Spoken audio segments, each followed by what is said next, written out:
ওই যে দেখেন মাছগুলো হয়ে যাচ্ছে, এখন এটা আমি নামিয়ে নিব।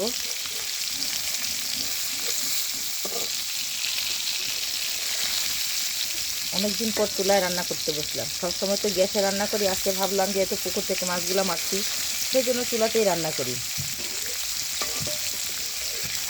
তো সবাই চেষ্টা করবেন চুলায় এইভাবে রান্না করতে। চুলার রান্নাটা বেশি স্বাদ গ্যাসের চুলার থেকে। গ্যাসে তো আমরা শর্টকাট রান্নার জন্য তাড়াতাড়ি করি, তবে আমি এখন দেখলাম যে চুলাতেই রান্নাটা তাড়াতাড়ি হয় এবং স্বাদও হয়। তো ভিডিওটা আপনারা দেখে থাকেন আমি কীভাবে রান্না করতেছি। যদি ভালো লাগে তো দর্শক আপনারা আমার ভাজিগুলোতে লাইক শেয়ার কমেন্ট করবেন কেমন হয়েছে কিনা।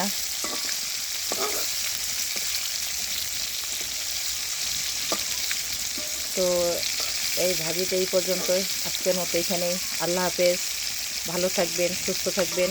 আসসালামু আলাইকুম।